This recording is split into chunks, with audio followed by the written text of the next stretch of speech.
نستعينه ونستغفره ونؤمن به ونتوكل عليه ونعوذ بالله من شرور أنفسنا ومن سيئات أعمالنا من يهده الله فلا مضل له ومن يضلل فلا هادي له ونشهد أن لا إله إلا الله وحده لا شريك له ونشهد أن سيدنا وشفيعنا وسندنا ومولانا محمدا عبده ورسوله صلى الله تعالى على خير خلقه محمد وعلى آله وأصحابه أجمعين وبارك وسلم تسليما كثيرا أما بعد أعوذ بالله من الشيطان الرجيم بسم الله الرحمن الرحيم ولا تركنوا إلى الذين ظلموا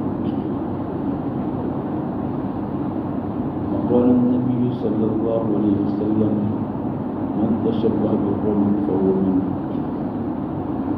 أو كما قال صلى الله عليه وسلم. بزرگوار بھائیوں، اللہ تبارک و تعالیٰ نے ایک بہترین مذہب جسے ہم اسلام کہتے ہیں عطا فرمایا. اس مذہب کے ساتھ دنیا میں جو سوچیں چلتی ہیں جس کو لوگ مذہب کہتے ہیں، کوئی چیز اس کے ساتھ میچ نہیں کرتی. یہ ہمارا پورا مذہب الگ ہے. ان الدین عند اللہ اسلام، اللہ تبارک و تعالیٰ کے یہاں مذہب اگر ہے تو اسلام ہے.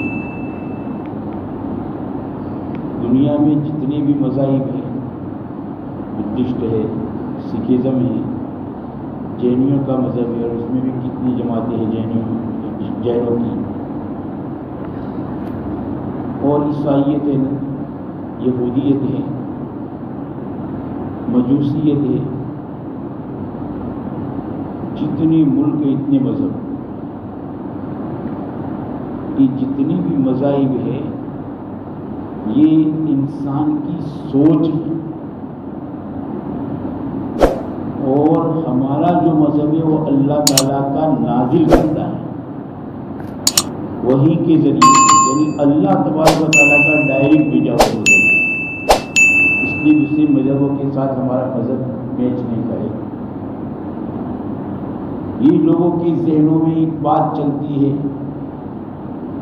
دنیا کے احوال دیکھتے ہوئے کہ پوری دنیا میں اتحادی مذہب ہونا چاہیے. یہ کیسے ہوگا اتحادی مذہب؟ دوسرے مذاہب ہو تو اتحاد ہو، دوسرے تو سوچیں ہیں. مذہب تو اسلامی ہے، اور جہاں جہاں مشابہت کی کوئی چیز تھی اللہ کے نبی صلی اللہ علیہ وسلم نے اس کو ریجیکٹ کر دیا.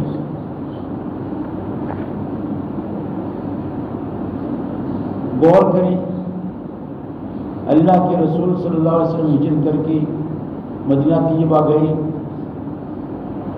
تو وہاں کے یہود کو روزے سے پایا. آپ صلی اللہ علیہ وسلم نے معلوم کیا تو موسیٰ علیہ السلام کو فرعونیوں سے نجات عطا فرمائی کہ اللہ تبارک و تعالیٰ نے اس کے شکرانے میں روزہ رکھ رہے محرم کا 10ویں تاریخ کا. آپ صلی اللہ علیہ وسلم نے فرمایا ہم موسیٰ علیہ السلام کی اتباع کے اولا زیادہ لائق تو ہمیں.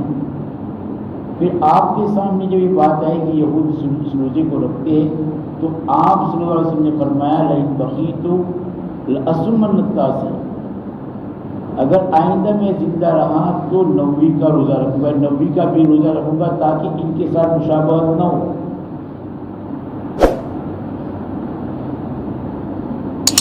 یہود افطار میں دیر کرتے تھے اور سحری میں جلدی کرتے تھے.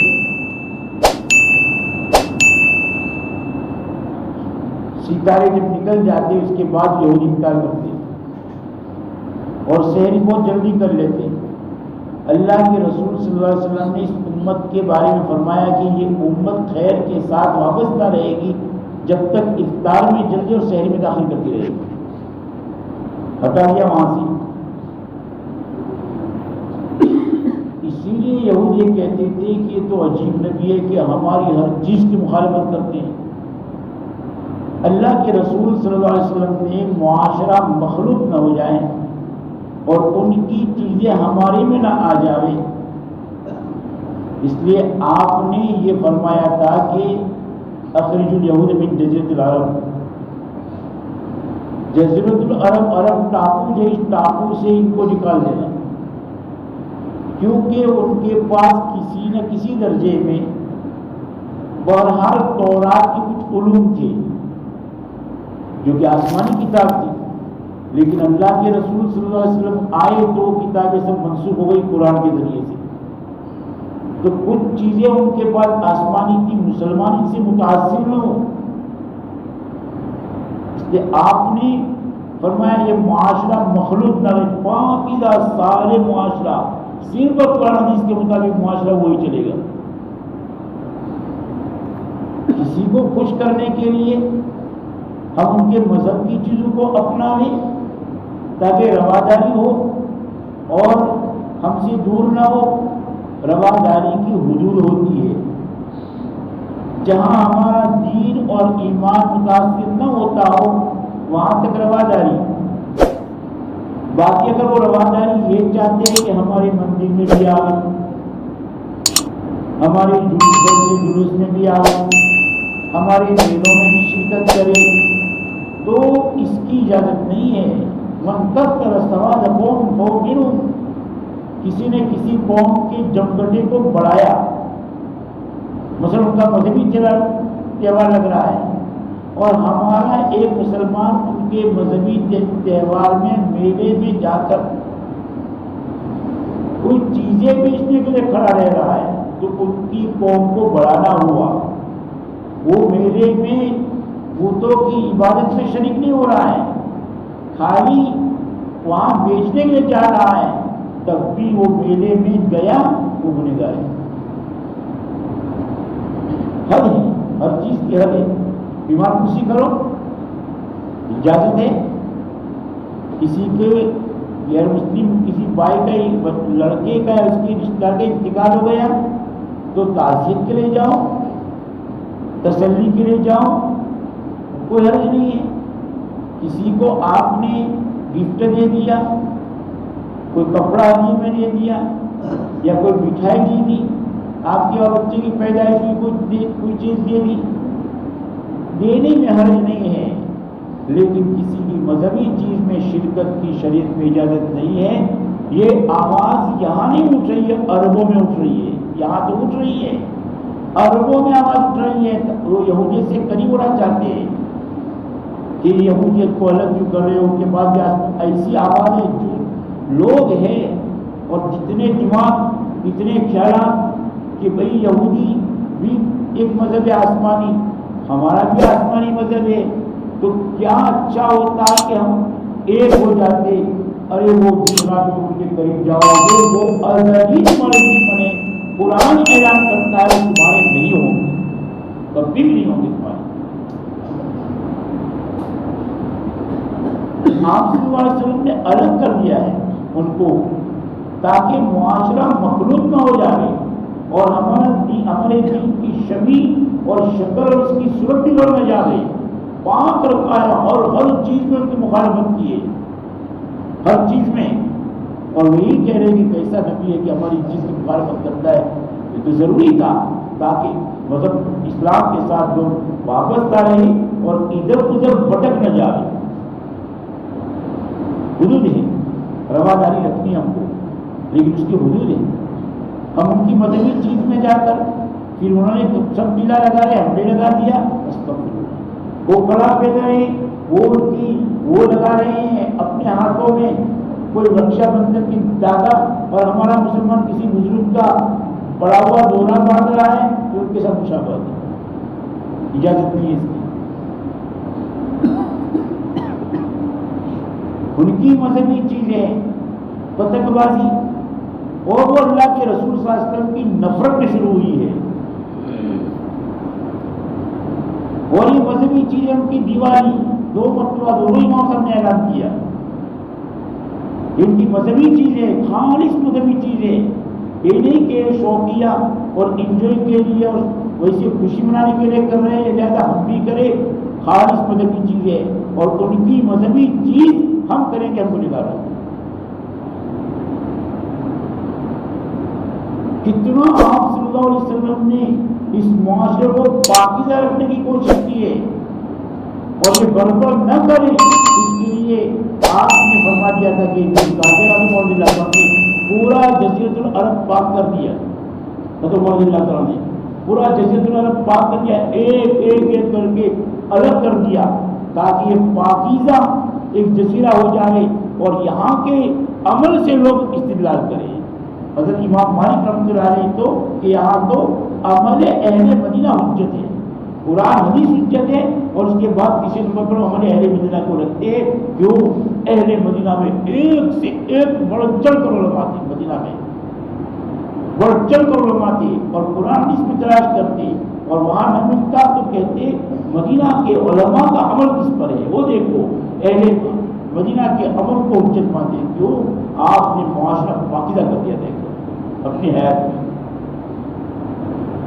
مسلمانوں کے گھروں میں پٹاخوں کی آواز، مسلمانوں کے گھروں میں میوزک کی آواز، مسلمانوں کے گھروں میں اور دوسری چیزیں غیروں کی، یہ تو اسلام برداشت نہیں کرتا، اور جتنا آدمی ان کے ساتھ ہونے جائے گا اتنا نقصان پہنچے گا اس کو، اور جتنا اپنے مذہب پر پکا رہے گا کوئی بال بھی نہیں کر سکے گا، کیونکہ وہ اللہ سے وابستہ ہے اور سارا نظام اللہ کے ہاتھ میں ہے۔ لوگوں کے دلوں کا پلٹنا، احوال کو درست کرنا، وہ سارا وہاں سے چلتا ہے، کسی کے بس میں کچھ نہیں ہوتا۔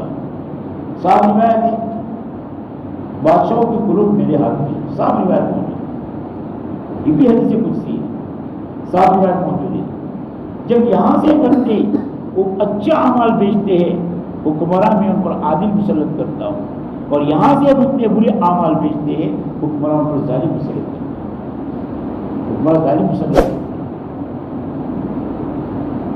یہ دو تین مثالیں ہیں صرف، ورنہ قرآن حدیث میں بہت سی چیزیں ایسی ہیں، اور وہ بات قدیہ چیزیں ہیں، یعنی میاں بیوی کے ربطی چیزیں ہیں، وہاں بھی یہودیت کے طریقے سے، یہودیت کے طریقے کو اپنانے سے منع کرتے ہیں کہ تو اس کا یہودیت کے اس کو بدلتا ہوں، ایسی چیزیں ہیں۔ ایک ایک چیز صحابی کو اعتراض کرتے ہوئے کہا کہ تمہارے نبی تو یہ کرتے، کہا ہمارے نبی تو ہم کو پکانا پیشاب کا طریقہ بھی سکھاتے کہ کیسے پیشاب اور پکانا کیا جاتا ہے، اسلام کی ترتیب کیا ہے، وہ ترتیب میں ہم کو سکھاتے ہیں۔ اس لیے میرے بھائیوں، ہمارے یہاں کا معاشرہ ہم کو درست کرنا ہے۔ ہماری ایک سوسائٹی، اللہ کا احسان ہے کہ پوری مسلم سوسائٹی ایک جگہ پر ہے، اور یہاں کی سوسائٹی قرآن حدیث کے مطابق ہو جائے، ماحول بہترین بنے، وہ ہر فرد کی ذمہ داری ہے۔ ماحول بنانے کے لیے کسی کی تقریر کام نہیں آتی، خالی ہر فرد فکر مند ہو جائے، میرے گھر میں یہ چیز نہیں ہوگی، اڑوس پڑوس میں ہو رہا ہے تو محبت سے، اسلام دمکانے سے نہیں پھیلا ہے، اسلام محبت سے پھیلا ہے، محبت سے بھائی تو پیروں کی چیز، یہ ہمیں نہیں کرنا چاہیے۔ دیکھو محبت سے جتنا سمجھائیں گے اتنا اثر انداز ہوگا اور اتنا فائدہ ہوگا۔ موسیٰ اور ہارون علیہ السلام کو فرعون کو دعوت دے کے بھیجا، وَقُولَا لَهُ قَوْلًا لَيِّنًا، نرم بات کرنا، سمجھانے کا انداز میں، ادعو الیٰ سبیل ربک بالحکمۃ والموعظۃ الحسنہ، حکمت کے ساتھ بلاتے۔ تو میرے بھائی ایک بات تو یہ ہوئی کہ یہ ہم غیروں کا تہوار ہے، ہمارے بستی میں اور ہماری سوسائٹی میں اس طرح کی کوئی چیز نہ ہو، اس کا ذاتی فکر کرے۔ دوسری بات، جمعہ میں اذان اور نماز کے درمیان فاصلہ وقت کے رکھا ہے تاکہ لوگ گنہگار نہ ہو، لیکن این اذان کے ٹائم آتے ہیں اور بہت سی دین کی باتوں سے ہم محروم ہو جاتے ہیں۔ ہمارے پاس اتنا وقت نہیں کہ ہماری مذہب کا مطالعہ کر سکے۔ یہ علماء ائمہ حضرات اپنے پورے ہفتے بھر کا مطالعہ شارٹ کر کے آپ کے سامنے پیش کرتے ہیں خلاصہ دین کا، ان باتوں کو سنیں، ہمیں اس کے علاوہ کوئی موقع نہیں ملتا۔